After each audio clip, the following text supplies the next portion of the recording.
Bonjour, aujourd'hui je vous présente un extrait de La perruque écrit par Alex Sol. Chapitre 1. Le reflet que me renvoie le miroir me plaît. Mes mains glissent entre les mèches de mes cheveux bruns. Ils sont lisses sous mes doigts, brillants, dénués de nœuds. Je les brosse dès que l'occasion se présente et en prends grand soin. Je n'ai pas souvent l'opportunité de m'observer ainsi, mais pour une fois, oui, je peux le dire, je me trouve presque jolie. Je ne dirais cependant pas non à un peu de maquillage pour rehausser mon teint et rosir mes joues. J'évite de fixer mon regard sur les larges cernes qui s'étirent sous mes yeux.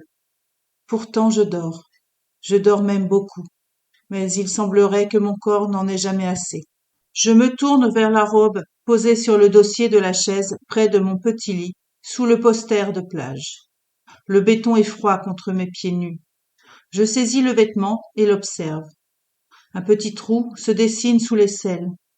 Je le raccommode en vitesse, mais bien trop pressé de savoir quel événement m'attend ce soir. C'est une surprise, a-t-il dit. Une fois la robe recousue, je l'enfile et me dirige à nouveau devant le miroir, qui se cache à l'intérieur du placard. Le vêtement est trop grand. J'ai encore perdu du poids. Je soupire. Je ne le fais pas exprès. J'aimerais grossir, mais n'y parviens pas, malgré tout ce que je mange. Mais peut-être n'est-ce pas assez, en fin de compte. Un repas par jour, plus les barres de céréales que je stocke dans ma commode. Mes seins sont presque plats, mes fesses inexistantes, mes jambes maigres et arquées. Parfois, je me demande ce qu'il me trouve. J'essaie de ne pas trop penser à ça. Mais la question me préoccupe régulièrement. Surtout que ces derniers mois, il est moins attentionné physiquement. Je crains de le rebuter. Oh, bien sûr, je ne me plains pas.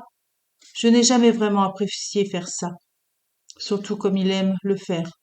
Mais je dois avouer avoir peur de ce que cela pourrait signifier. Va-t-il finir par m'abandonner? Que deviendrais-je si c'était le cas? Je trouve un foulard de la même couleur que ma robe dans la commode et le noue autour de la taille.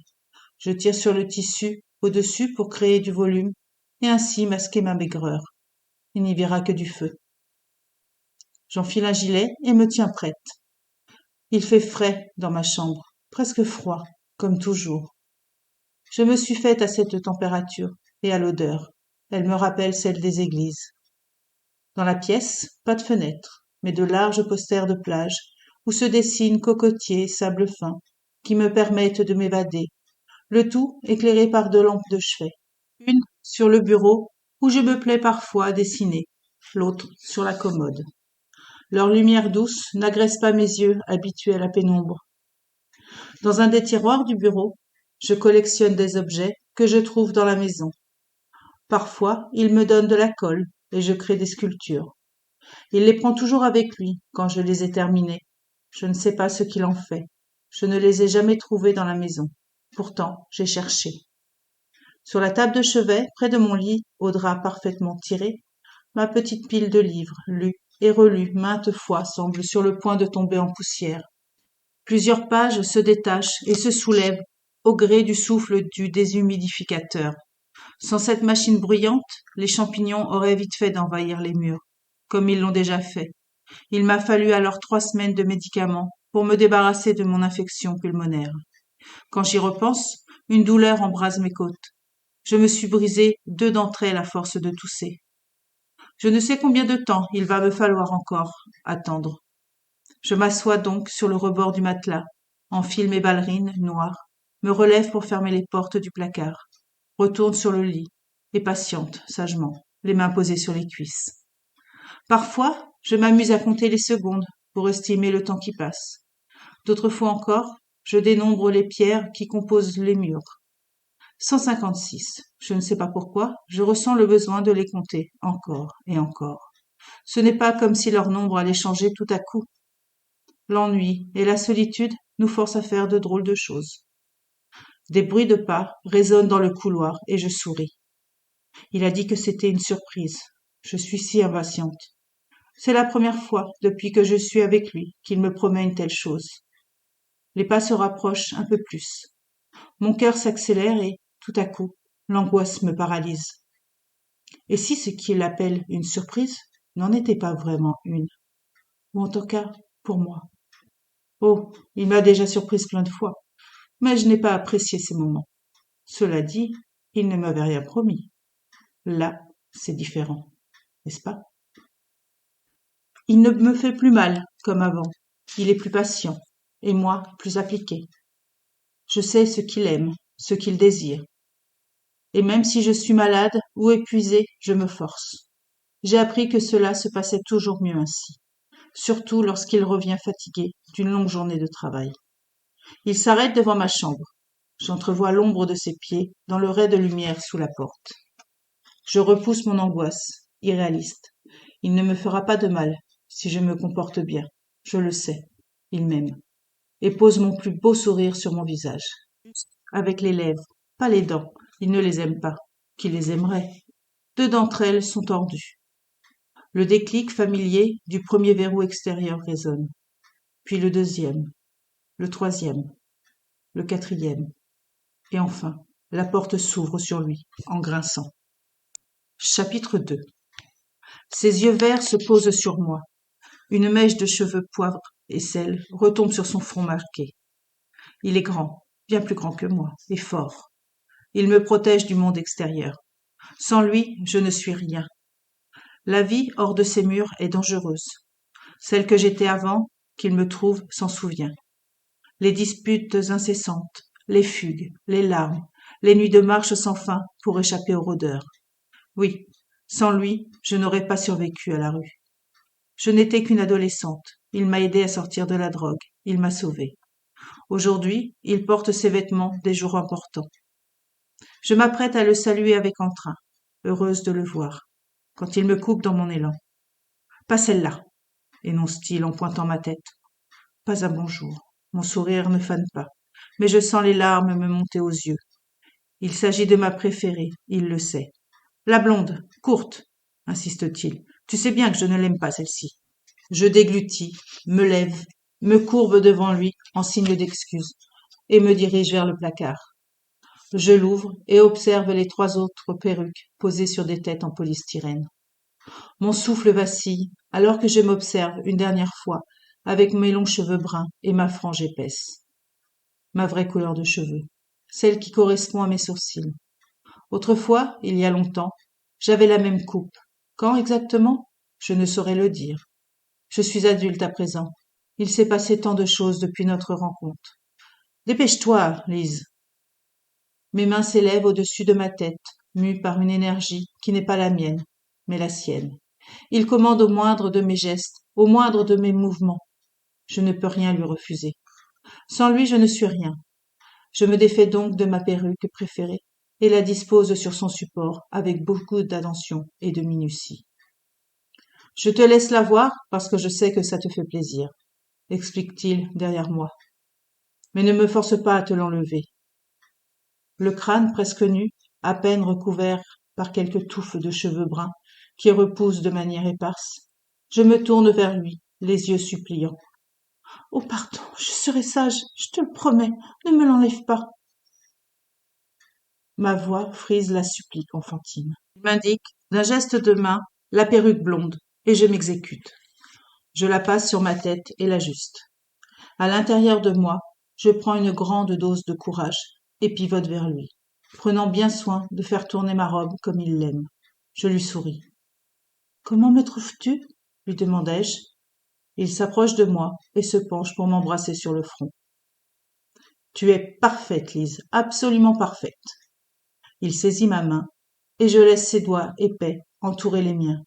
Nous sortons de la chambre et longeons le couloir vers les escaliers qui montent vers la maison.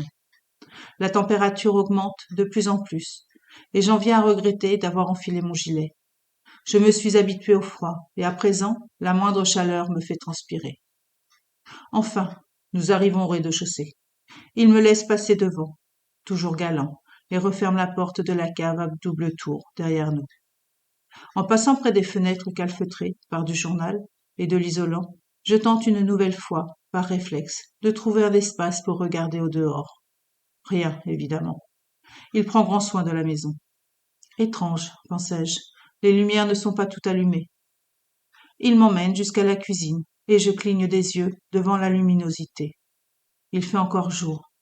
J'ai mal aux yeux. Il va falloir un peu de temps avant de s'habituer. Ici aussi, les fenêtres des murs sont masquées, mais pas celles du toit. L'ouverture juste au-dessus du plan de travail donne sur le ciel, mon endroit préféré dans toute la maison. Je m'avance un peu plus et lâche sa main. Je me positionne sous la fenêtre et lève la tête. J'aime contempler les nuages et les observer avancer dans le ciel. Aujourd'hui, il y en a un qui ressemble à un lapin. J'ai envie de demander l'heure qu'il est, mais je connais déjà sa réponse. Il n'aime pas que je sache me repérer dans le temps. Je ne sais pas vraiment pourquoi. Il me répète que c'est pour mon bien. Je le crois, évidemment, mais je ne comprends pas pour autant. Parfois, j'aimerais savoir, juste par curiosité. Tout comme j'aimerais connaître la date du jour. Je serais bien incapable de pouvoir dire depuis combien de temps nous nous sommes rencontrés. Il fait soleil. Je pense qu'il est midi. Était-ce donc cela, la surprise?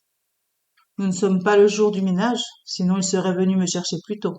Et puis, si mes calculs sont bons, cela ne sera pas avant après-demain. La maison est encore en bon état. J'ai bien travaillé la dernière fois. Je sors tous les 6 jours pour tout nettoyer, sauf s'il a sali quelque chose entre-temps, mais cela est rare. Il est très consciencieux, plus que moi. C'est lui qui m'a tout appris.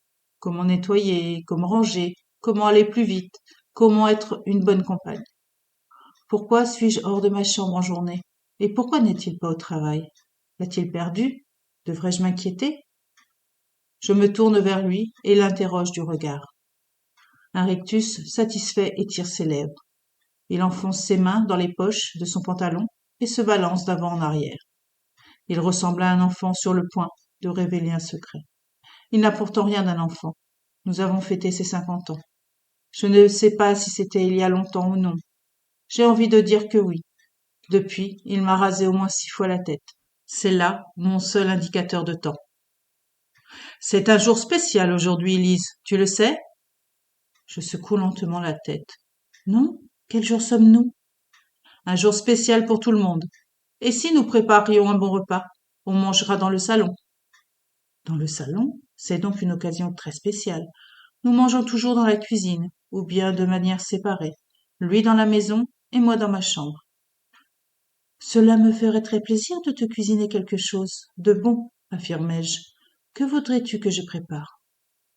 Il ouvre un placard et en sort un drôle de pâté qu'il pose devant moi sur le plan de travail. Ma main avance vers le bocal en verre et mes doigts parcourent l'élastique orange. Qu'est-ce que c'est? Lui demandai-je intrigué. Une couche jaune recouvre la viande. Ça ne m'a pas l'air très bon. Je me retiens de grimacer. Du foie gras. Le nom fait écho dans mon esprit. Je l'ai déjà entendu dans ma vie d'avant. Mais impossible de me souvenir de ce dont il s'agit. Du foie gras? Répétai-je. Est-ce que ça se fait cuire? Non, non, rit-il. Enfin, si, tu pourrais, mais non. Il faut enlever toute la graisse autour et le couper en tranches. On le mange sur du pain en entrée. Très bien, je peux faire ça pour toi. Je lui souris à nouveau, et il me le rend. Il est heureux. Je le suis aussi. Ces moments sont précieux. Il faut les chérir. Je m'exécute donc pour le repas et prépare son foie gras, tandis qu'il sort un poulet déjà rôti du four. Il est allé l'acheter pour nous?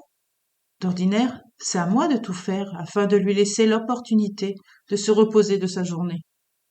Sur le plan de travail, je récupère 2 cure-dents usagés et les range dans ma poche. Je les nettoierai et m'en servirai pour mes sculptures. Les cure-dents, c'est vraiment très pratique. Je peux les utiliser pour sculpter des choses sans avoir besoin de colle. Oh, cela doit vraiment être un jour spécial. Peut-être a-t-il une bonne nouvelle à m'annoncer? Je lui ai demandé un chaton il y a longtemps. Il m'en a ramené un et j'ai pu jouer avec lui quelques jours. Puis le chaton, Zeus, a disparu. Je ne l'ai jamais revu. Je l'ai beaucoup pleuré. Vais-je avoir un autre animal?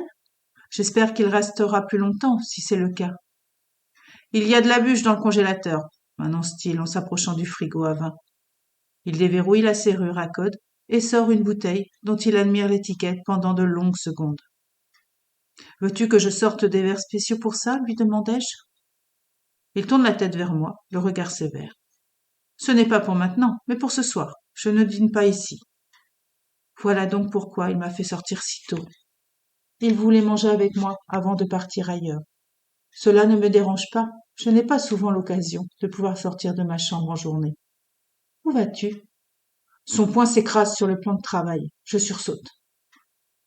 D'ordinaire, il aime que je m'intéresse à sa vie et à ce qu'il fait. Sa réaction me surprend donc encore plus. Cela ne te regarde pas, grince-t-il.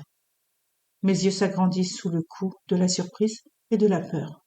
Je recule contre le frigo et m'y cogne en gémissant. J'ai dit une bêtise, j'ai dit une bêtise. Mes yeux glissent vers la ceinture et je sens les marques de ma dernière incartade brûler dans mon dos et à l'arrière de mes cuisses. J'ai dit une bêtise, j'ai dit une bêtise. J'ai tout gâché. Il va me renvoyer dans ma chambre. Il va peut-être même m'enlever ma perruque. Pas la blonde, mais la brune, celle que j'aime tant. Il menace souvent de le faire. Son visage se détend et il secoue la tête en passant une main dans ses cheveux. Excuse-moi, Lise, je suis un peu à cran. Il me rassure d'un geste qui m'invite à me rendre dans ses bras. Je m'y réfugie et l'encercle des miens. Il caresse ma perruque et m'embrasse le haut du crâne. Ce n'est pas une bouteille pour nous, répète-t-il tout bas, alors que j'inspire son eau de Cologne à plein poumon, afin de me détendre.